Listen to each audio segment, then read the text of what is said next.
o Espírito, as mensagens, né, que essa doutrina tão esclarecedora tem a nos oferecer. E hoje, o tema que nos foi proposto é de O Livro dos Médiuns. O Livro dos Médiuns é o segundo livro da codificação, lembrando que a codificação são 5 livros.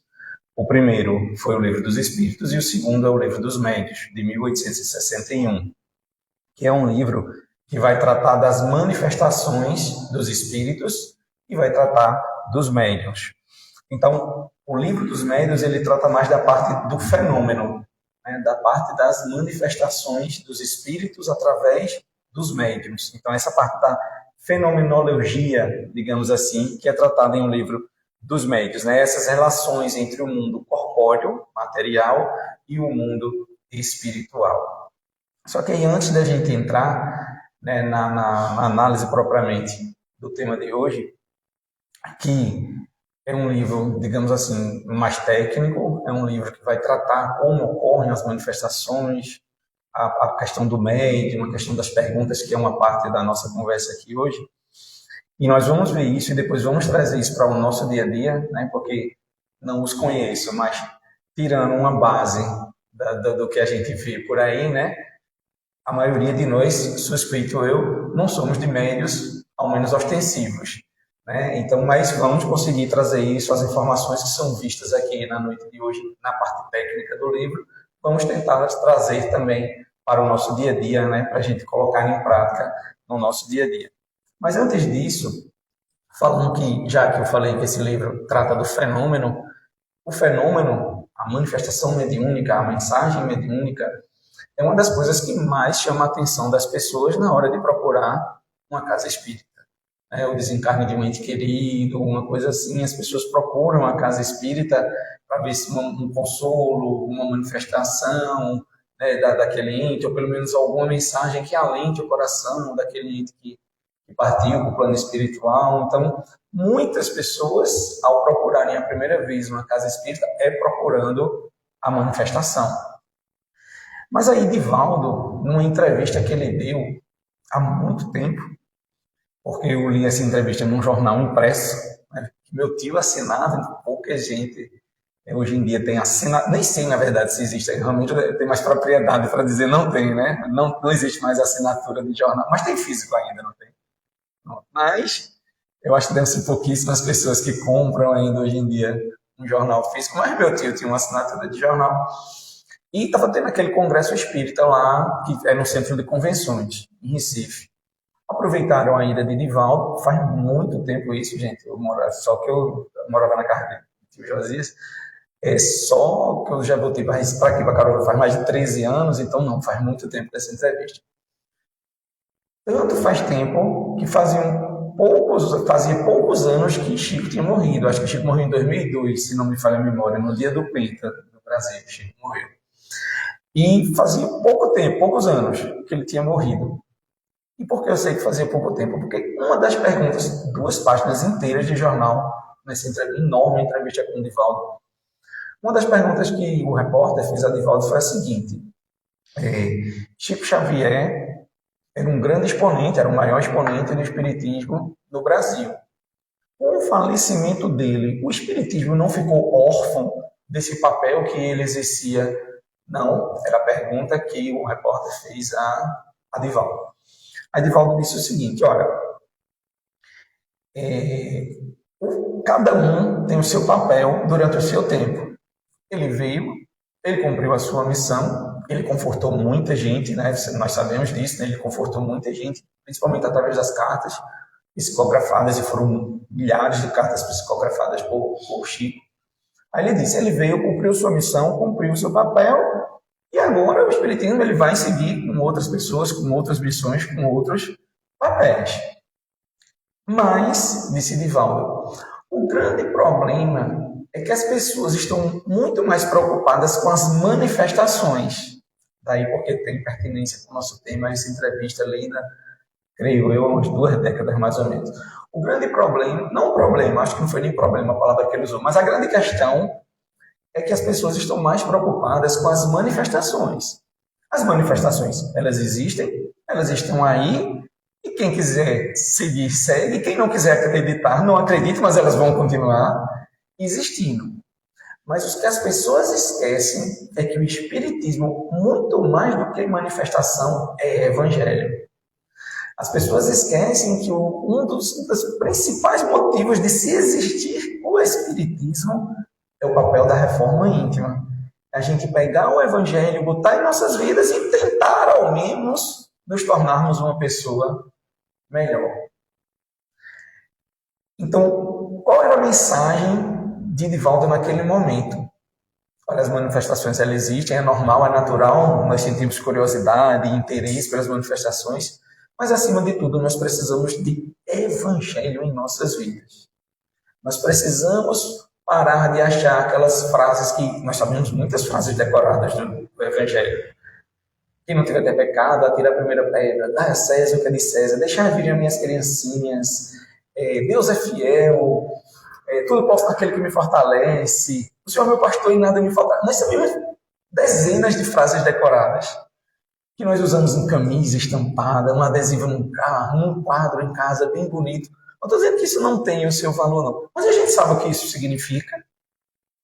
Além de saber o que isso significa, porque também não basta saber o que isso significa, eu tento colocar isso em prática no meu dia a dia. Em outras palavras, não foi assim, ele foi muito mais sutil e elegante com as palavras, mas aí sou eu traduzindo as palavras dele. Foi o que Divaldo quis nos mostrar naquele momento. Se fosse eu, na minha inferioridade. Olha, o fenômeno está aí, acredita quem quiser. Agora tem que praticar o que Jesus ensinou. Pronto. Grosseiramente era assim que eu iria ter falado. Nós estudamos a parte da fenomenologia, como nós vamos ver uma boa parte aqui hoje. Nós precisamos entendê-la também, precisamos saber os mecanismos, precisamos saber como isso funciona, mas não podemos só ficar nisso. Nós temos que lembrar que, acima de tudo, nós devemos seguir os ensinamentos de Jesus. Ao menos tentar nos tornarmos pessoas melhores. Ao menos tentar. Esse é um dos grandes objetivos do Espiritismo. Tem uma pergunta em um livro dos Espíritos que diz assim, a pergunta não sei decorada, mas é mais ou menos assim, o que é do Espiritismo? O que vai ser do Espiritismo? Quando ele vai cumprir o seu papel? A resposta da espiritualidade superior foi, se ao menos uma pessoa tiver mudado por conta do Espiritismo, ele já cumpriu o seu papel. Ou seja, é a gente se tornar uma pessoa melhor através dos ensinamentos de Jesus, que estão contidos onde? Nos textos dos evangelhos e que, sob a ótica do Espiritismo, são aqueles que estão no terceiro livro da codificação, que é o Evangelho segundo o Espiritismo. Lembrando, aqueles que não tenham tanta afinidade com o Espiritismo, que não é o Evangelho do Espiritismo, como só o Espiritismo tivesse aqueles textos do Evangelho. Não. São os mesmos textos evangélicos que toda religião cristã estuda, apenas sobre a ótica, a perspectiva, a interpretação do Espiritismo. Por isso que é o Evangelho segundo o Espiritismo. Mas voltando para cá, depois da gente entender que o fenômeno é importante, a gente entender que precisamos de Evangelho em nossas vidas, né? Precisamos parar de deixar Jesus tão longe da gente e trazer ele para perto, não numa imagem, numa camisa, numa palavra, mas em atos. Vamos passar, sim, para a questão do fenômeno, já que é esse o tema proposto pela casa na noite de hoje. O capítulo 26, que é o tópico principal, e depois são dois itens específicos, que é o 286 e o 287. O capítulo 26, ele trata das perguntas que podem ser feitas aos espíritos. O próprio título já nos traz uma curiosidade. Quer dizer que eu não posso perguntar qualquer coisa? Quer dizer, a gente está em outubro, daqui a pouco abre a Mega da Virada. Quer dizer que eu não posso perguntar quais são os seus números para eu apostar, né? E ganhar. Ia dar empate, porque se todo mundo perguntasse, eles todos dissessem qual seria, ia dar empate, né? Ninguém ia ficar milionário. Então, sim, o negócio tem regra. O negócio ele é organizado. Então, há sim uma introdução às perguntas que podem ser feitas aos espíritos dentro de um trabalho sério, né? Perguntar, claro, você pode perguntar o que você quiser, mas isso é um trabalho. Quem vai ser o campeão brasileiro desse ano? O Central um dia vai ganhar algum título? Eu tenho muita curiosidade de perguntar isso, que eu sou torcedor do Central. Mas convém perguntar isso aos espíritos? Não, não convém perguntar isso aos espíritos. Então, nessa organização, tem lá quais perguntas nós podemos fazer aos espíritos. E aí vem uma série de, não é bem regrinha, mas algumas coisas que vão nos balizar de que perguntas ou do que a gente pode ocupar os espíritos na hora de uma comunicação mediúnica. Só que aí eu vou abrir outro parênteses feito eu fiz com a história da entrevista. Se se fala de comunicação com os espíritos, ou seja, se se fala, vamos só lembrar, o parênteses do parênteses, vamos só lembrar de outra coisa, se fala assim, comunicação com os espíritos, mas nós sabemos que todos nós somos espíritos, né, gente? Todos nós.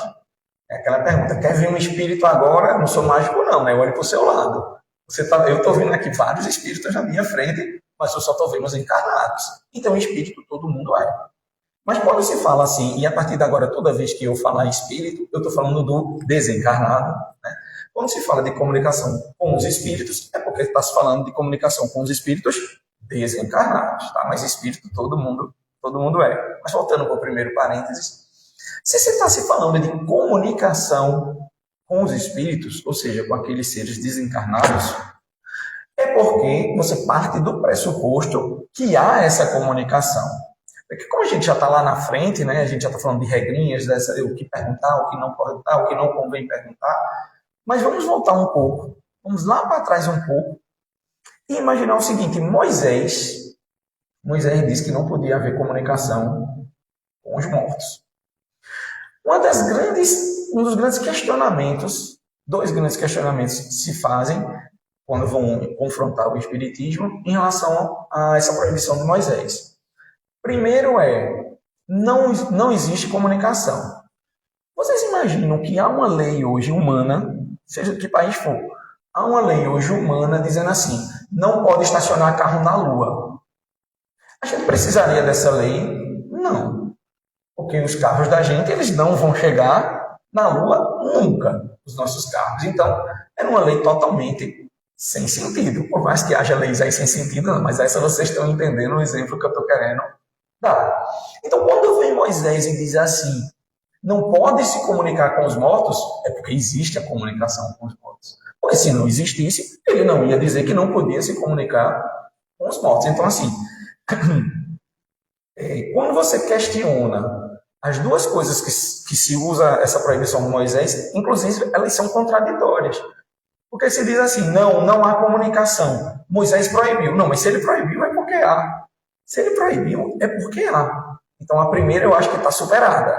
Só se proíbe, só se faz uma lei de alguma coisa, algo que é possível. Se ninguém matasse ninguém, não matar não seria uma lei. Se ninguém matasse ninguém, a gente não precisaria dessa lei não matar. Então, o pressuposto é o mesmo. Existe a comunicação entre os mortos e há muito tempo, porque isso é uma lei de Moisés, que foi muito tempo antes de Jesus. Então, veja que outra coisa que as pessoas às vezes confundem, o Espiritismo ele não criou comunicação, o Espiritismo ele não criou mediunidade, o Espiritismo ele não criou espírito desencarnado, ele estudou e explicou umas coisas que sempre existiram desde a criação. Então veja que Moisés estava falando, mas muito milênios antes da codificação. Então é porque já existia comunicação desde sempre. E a segunda questão é, por que ele proibiu? Porque se apega a isso, tirando totalmente do contexto histórico e social que aquela lei foi feita. Vamos lembrar que das leis de Moisés, nós temos, das leis que são chamadas assim, as leis mosaicas. Isso está no primeiro capítulo do Evangelho segundo o Espiritismo, né? Eu não vim destruir a lei. As leis de Moisés têm leis que foi ele que criou enquanto legislador humano para regular a sociedade da época, que era muito conturbada. Se a gente acha que hoje o mundo é conturbado, a gente não tem ideia do que era o mundo há milênios. Tá? Então, ele precisava de leis duras, leis fortes, e ele dizia que a inspiração era divina, que era para ver se o povo acreditava nele e cumpria, pelo menos em parte, aquelas leis. Então, dentre aquelas leis, havia algumas que o próprio Jesus, quando veio, ele veio ensinar muita coisa diferente de Moisés. Vamos lembrar o caso de aquelas frases que eu falei decoradas, né? Quem não tiver pecado, atire a primeira pedra. Chegaram para ele, né, tentando fazer uma pegadinha com Jesus, chegaram para ele e disseram, olha, essa mulher foi pega em adultério. A lei de Moisés manda que ela seja apedrejada. A gente apedreja ou não? Jesus, conhecendo, né, a malícia humana naquele momento, ele disse, aquele que não tiver pecado, atire a primeira pedra. Ou seja, ele nem disse descumpra a lei, que iam dizer que ele era um agitador, estava mandando descumprir a lei, nem ele disse cumpra a lei, porque aí iam dizer o quê? Olha, ele não é o bonzinho, está mandando jogar pedra. Por isso que é uma pegadinha, né? Estavam tentando pegar ele de alguma forma ali naquela pergunta. Quem não tiver pecado, atira a primeira pedra. Ou seja, em nenhum momento ele incitou a violência. E várias das leis de Moisés, a consequência era a violência. Era a violência. Então, o que é que veio de Moisés que realmente era a lei de Deus? São os 10 mandamentos. Então, os 10 mandamentos, eles são leis de Deus, eles são leis perfeitas e nunca vão mudar. Porque como é que alguém perfeito vai fazer uma coisa que não seja perfeita? Então, já que eu dei exemplo há pouco do não matar, Deus não vai daqui a 5 bilhões de anos, não, vou revisar o não matar. Não vai. Não matar sempre vai ser não matar. Sempre. Pois bem, então essa lei de Moisés que dizia que não se podia comunicar com os mortos, era uma lei dele para os costumes e a necessidade da época. Não é uma lei de Deus. Não é uma lei de Deus. E por que ele fez isso? Porque não havia organização nenhuma. Porque muitas pessoas, né, que costumam se chamar assim, um charlatão, se aproveitavam disso para tirar vantagem financeira, vantagem pecuniária daquelas pessoas que acreditavam. Né? Então, não tinha organização nenhuma. Naquele momento era necessário que aquilo fosse feito.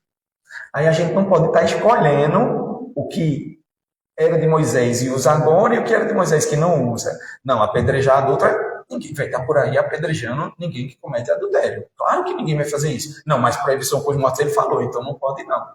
Então, ou a gente usa tudo de Moisés ou a gente vai saber o que é que está de acordo com as leis de Deus. Pois bem, então voltando a isso, afastada essa proibição, né? Não vamos fazer uma lei aqui em Caruaru dizendo que é proibido estacionar na Lua, porque ela não fazia o melhor sentido. Voltamos para essa organização das comunicações. Vamos voltar e entender que é necessário ter um roteirozinho básico, né? Um conhecimento básico para como eu vou conversar com os espíritos quando eles vierem dar manifestações mediúnicas. E aí vamos lembrar também que, como eu falei há pouco, é um roteiro mais técnico, é assim, e para você conversar com um espírito, o que é que se recomenda? Que seja numa casa espírita, que seja numa reunião mediúnica, que seja através de pessoas preparadas para isso. Isso é importantíssimo, né? Por exemplo, uma das coisas que a casa espírita sempre incentiva a gente a fazer é um evangelho no lar, que é você ler, é você estudar, é você debater temas do evangelho. É uma forma de harmonizar o ambiente, estudar, fazer oração, unir as pessoas da casa. Ponto. Não é lugar de ter manifestação mediúnica. O nosso lar ele não é preparado para ter manifestação mediúnica como é uma casa espírita. Então a gente vai partir para esse roteiro partindo do pressuposto que eu estou entendendo isso, para quando chegar na minha casa eu vou fazer isso. Não faça isso. É para a gente entender como é, mas que, como eu disse, a partir desse entendimento eu vou trazer para a gente no final da nossa conversa hoje.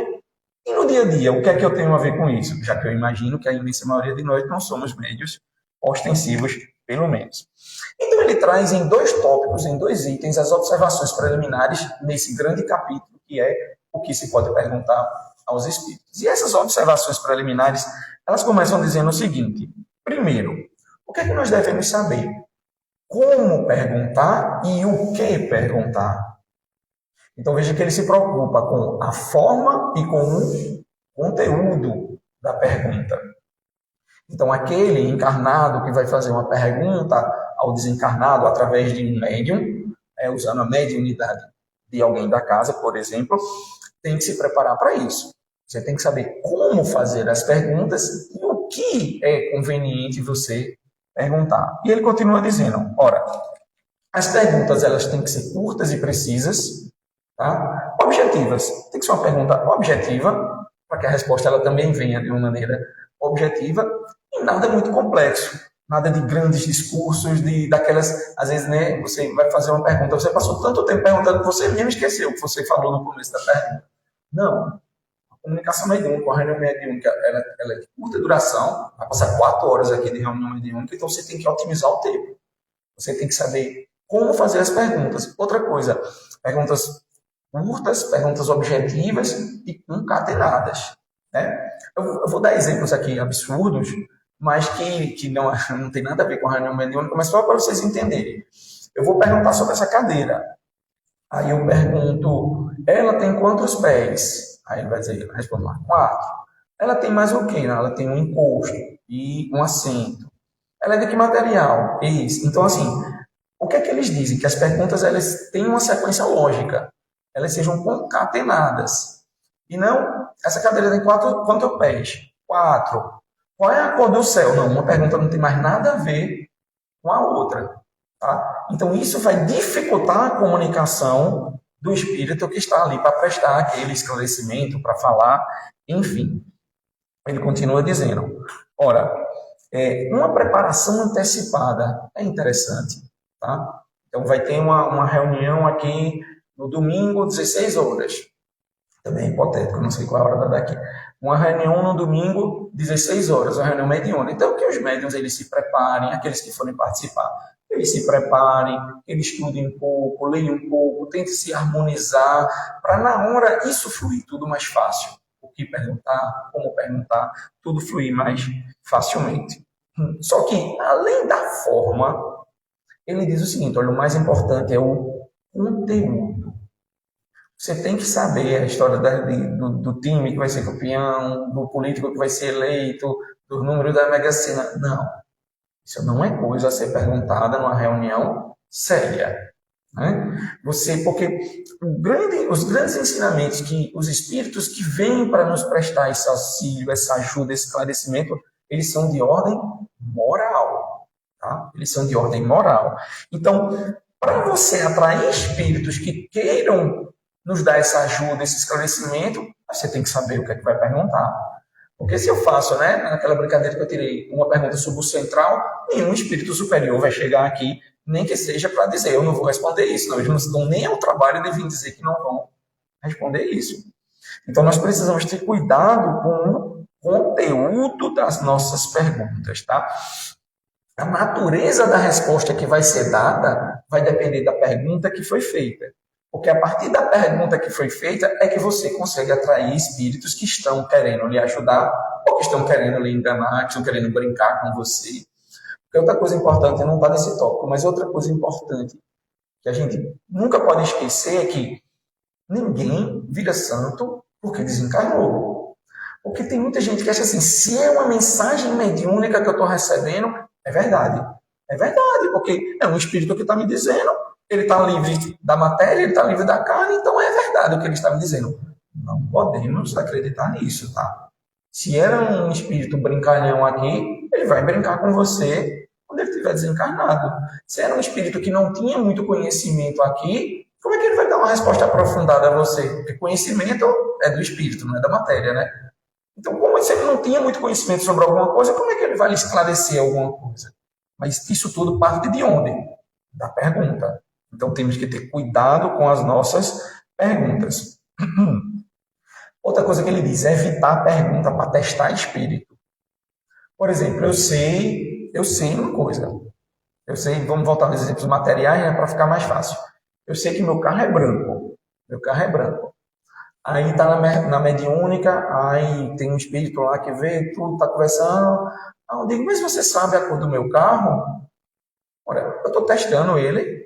Então, já estou partindo de algum pressuposto de aquela comunicação, ela não está sendo bem feita.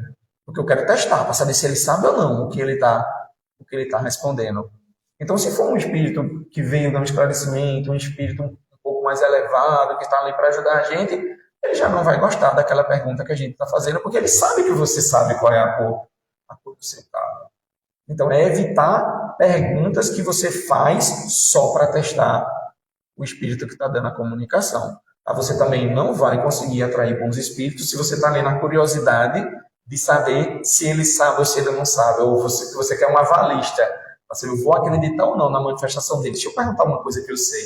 Ou seja, você está testando o espírito. Também não vai dar certo essa comunicação. E aí, uma coisa que é básica, assim, básica, que tem nessa parte desses 2 itens do capítulo 26 de O Livro dos Médiuns. Não faça perguntas para satisfazer sua curiosidade. Tá? É tentador? Eu admito. É tentador você saber que tem um espírito que está livre da matéria, então ele tem uma visão do todo muito maior do que você tem, obviamente. Ele vê coisas que você não vê, porque a gente vê aqui agora com o sentido da visão, e ele tem um espaço aí para ver as coisas. Então, é tentador satisfazer a curiosidade? Claro que é tentador. Mas não faça isso numa comunicação mediúnica. Não faça, porque espírito superior nenhum vai vir dar respostas a você apenas para satisfazer a sua curiosidade. Ou seja, ainda que o espírito venha um espírito e dê alguma resposta, ele vai estar brincando com você, ele simplesmente não tem a menor ideia do que ele está falando, mas está se divertindo de estar enganando você. Então, nunca se fazer uma pergunta para satisfação da curiosidade.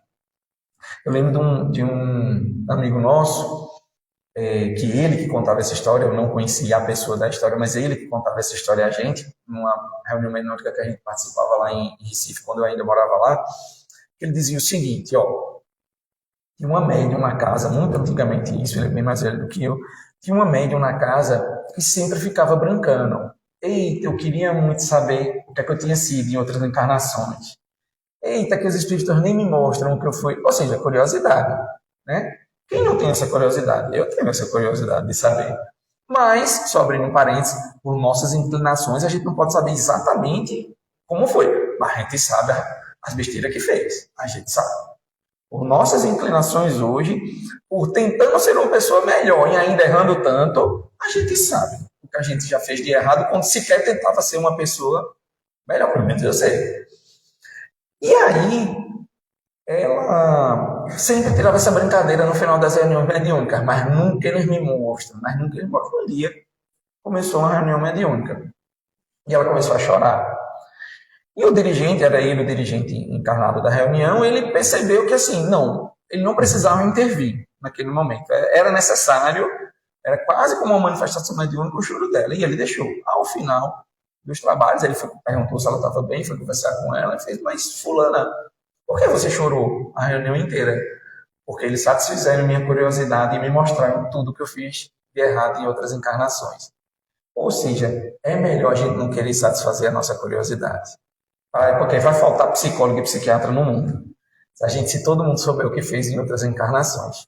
Vamos ficar só com essa lembrança, né? Com essa, se eu já faço isso errado, é porque eu já devo ter feito mais errado do que isso, né? Vamos parar por aí a curiosidade.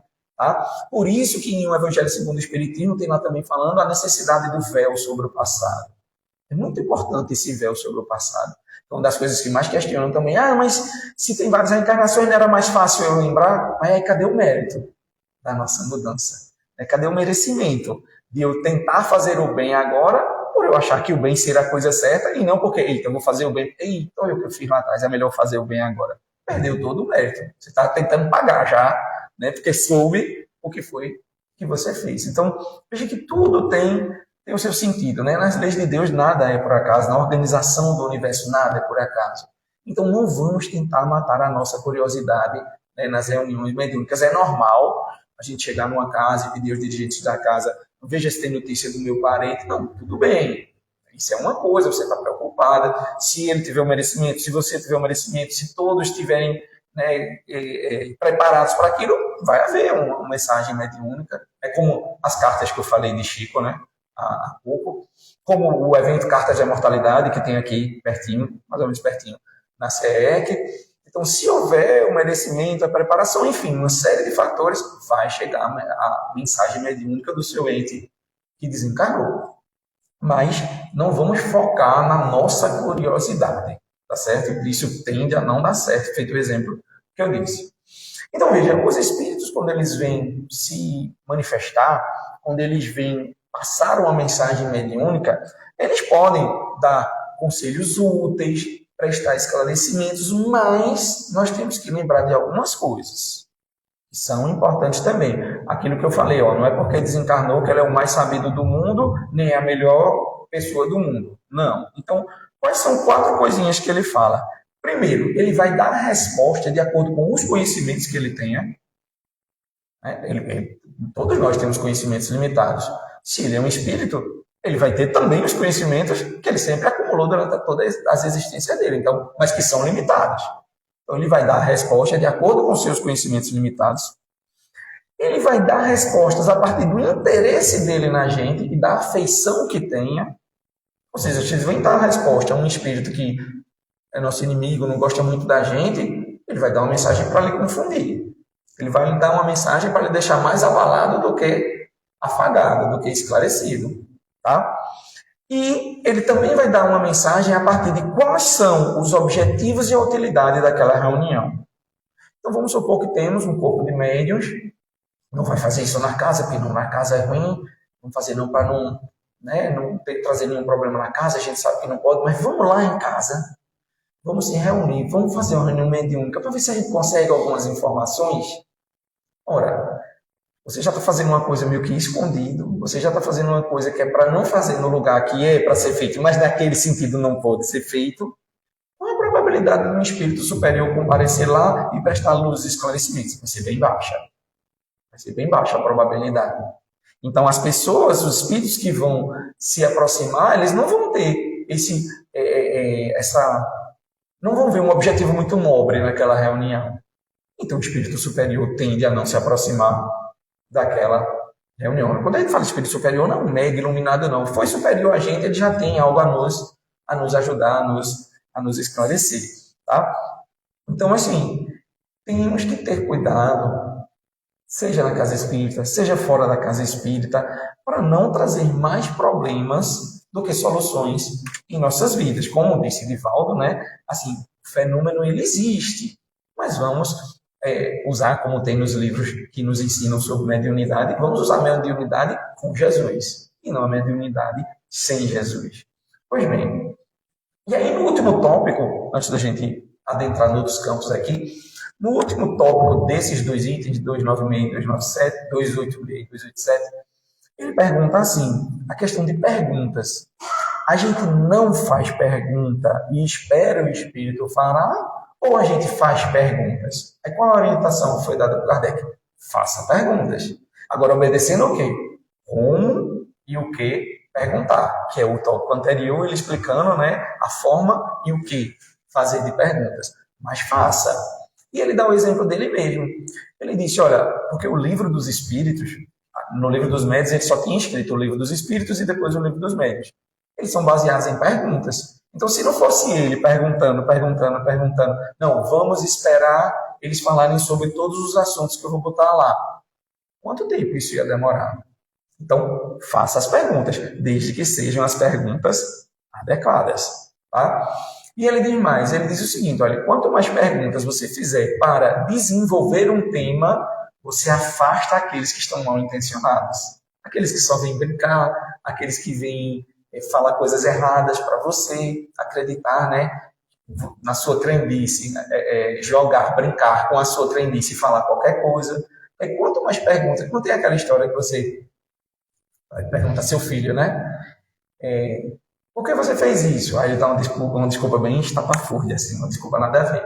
Aí você, não, mas e isso? Aí na quarta, aí ele assume, não, fui eu mesmo, eu quebrei sem querer, tá bom. Tem a história de apertar, apertar alguém no interrogatório, enfim, é isso. Então, assim, quanto mais, você está apertando o espírito, mal comparando isso que eu falei, mas quanto mais perguntas, querendo detalhar um assunto você fizer, você vai deixar só espíritos que realmente queiram esclarecer aquele tema, aquela questão, aquele problema, certo? Pois bem, então, essa parte, esses 2 itens do capítulo, eles tratam de, tanto que assim, como se fosse, tem um título lá, Observações Preliminares, ele trata de questões gerais. Daí para frente, esse capítulo 26, que aí já não vai ser mais objeto do nosso estudo, mas ele vai tratar de perguntas mesmo. Perguntas sobre futuro, perguntas sobre ente querido. Ele vai dando um roteirozinho mais detalhado. Isso foram observações gerais, mas aí ele vai trazer um roteiro detalhado do o que é recomendado perguntar aos espíritos em cada um daqueles temas.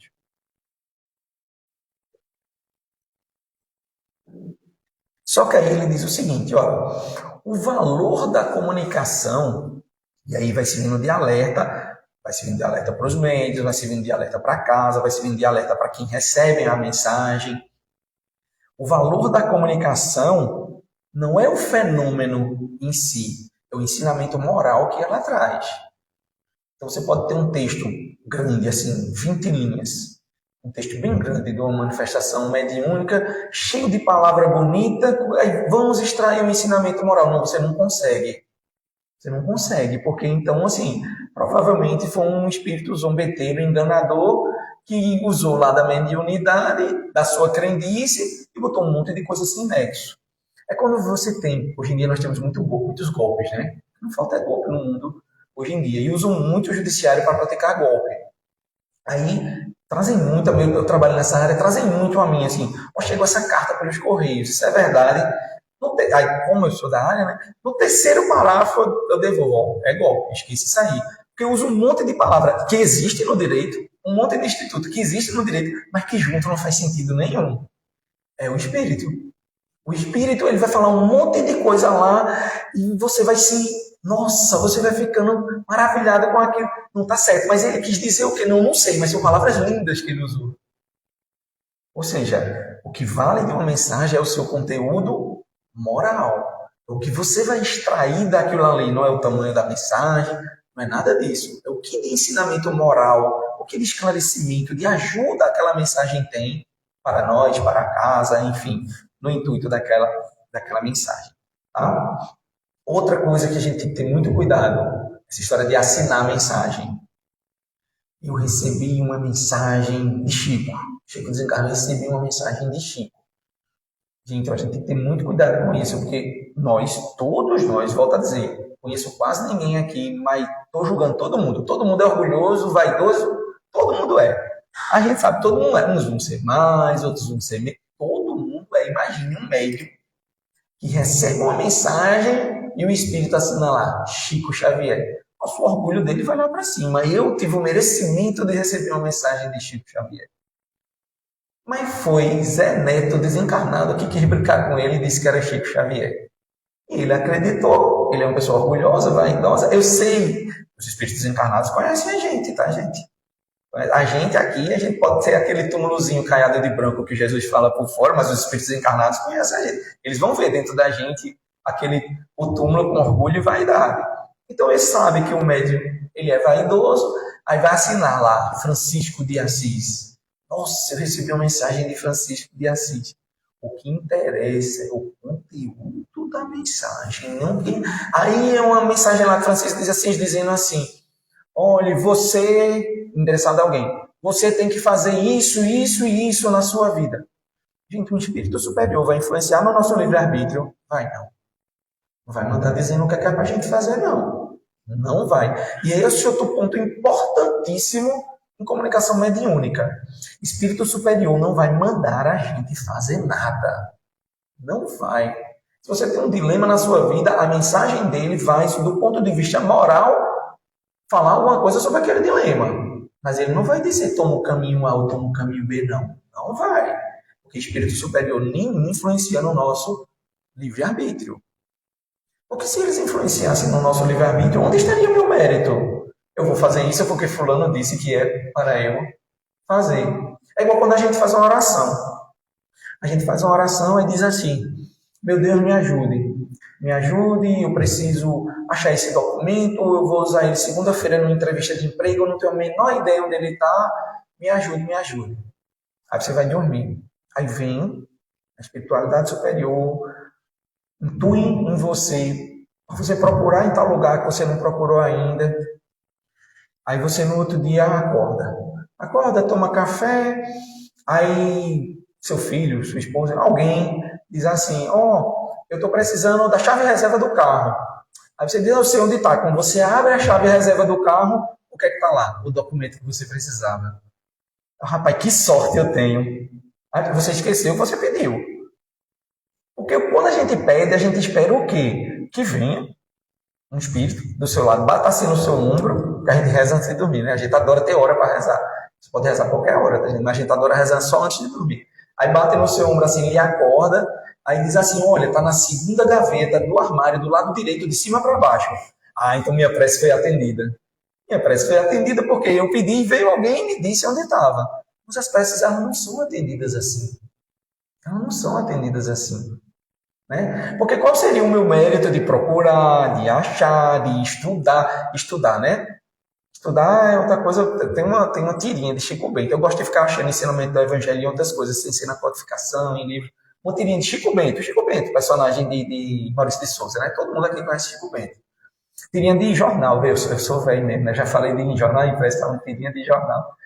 Aí uma tirinha de jornal lá, com 3 quadradinhos. Aí no primeiro quadradinho é Chico Bento, ajoelhado à noite, ao lado da cama dele, falando daquele jeito errado que ele fala, né? Mas dizendo assim, papai do céu, que eu tire 10 em matemática amanhã. Aí na segunda tirinha, a tirinha é um quadradinho assim, né? É um quadradinho assim a tirinha.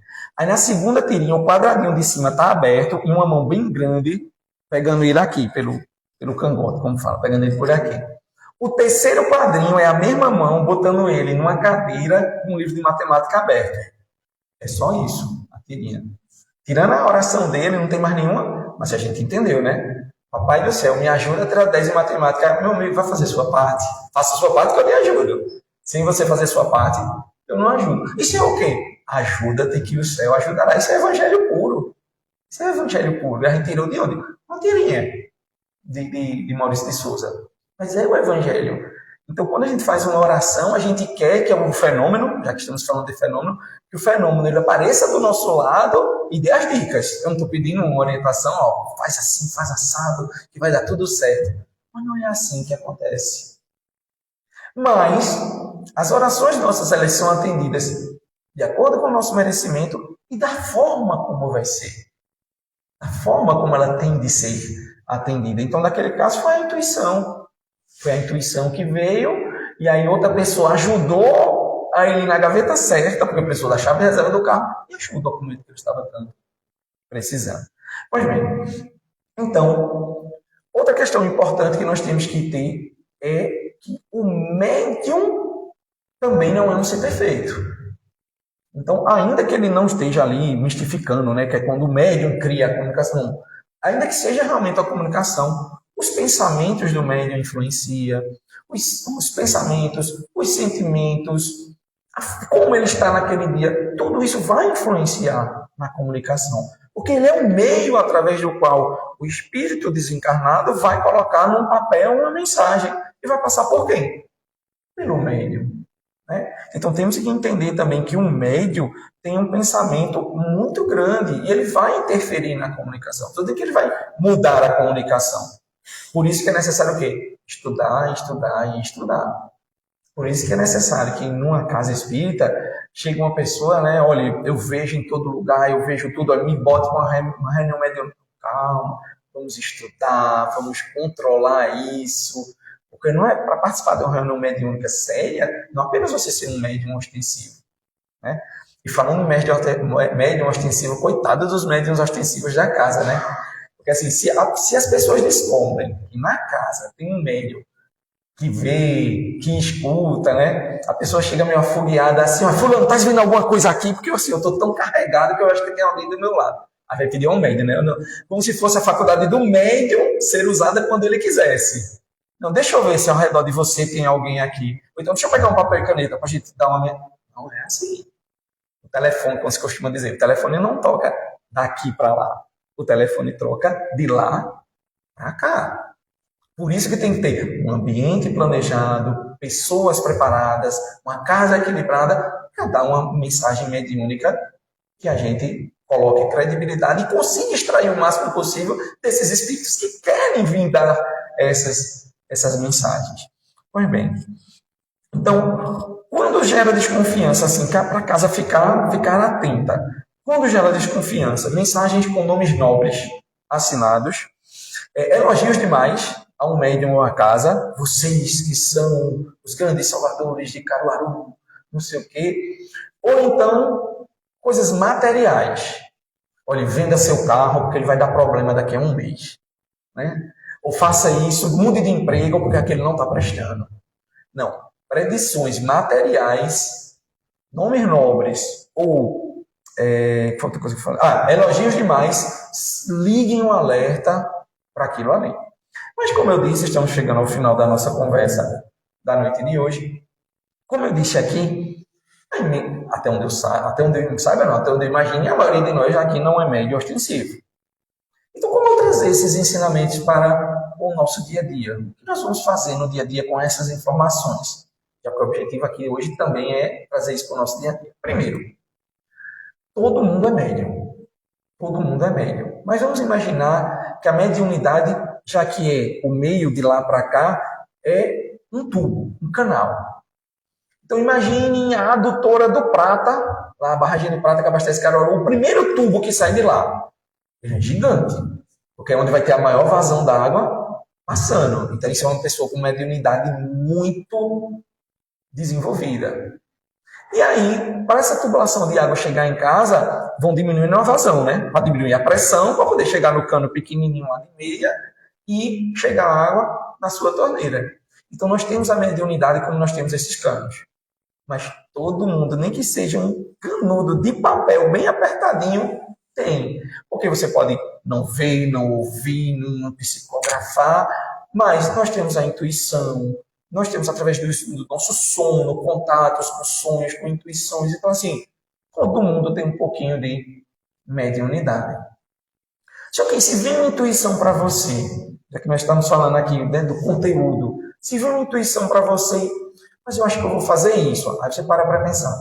Não, mas eu acho que isso é uma coisa muito boa que eu estou querendo fazer. Então, porque aquela intuição não veio de um espírito que está querendo colaborar em você ser uma pessoa boa. Porque uma coisa que nós temos que lembrar, e isso também serve muito para o nosso dia a dia, é que, ao contrário das ciências naturais, humanas, em que os opostos se atraem, né? Positivo atrai negativo, tal, não sei o quê, na energia, na sintonia, é diferente. É positivo com positivo e negativo com negativo. Então, se nós estamos com muitos pensamentos negativos, se nós estamos desequilibrados, se nós estamos vibrando ruim, não são espíritos bons que vão se aproximar da gente para nos ajudar a dar bons ensinamentos ou bons pensamentos. Não são. Então, a gente tem que se ligar nisso. Que nós somos, o nosso pensamento é uma das forças mais poderosas do universo. Então, que nós saibamos usar ele em nosso favor. Em nosso favor.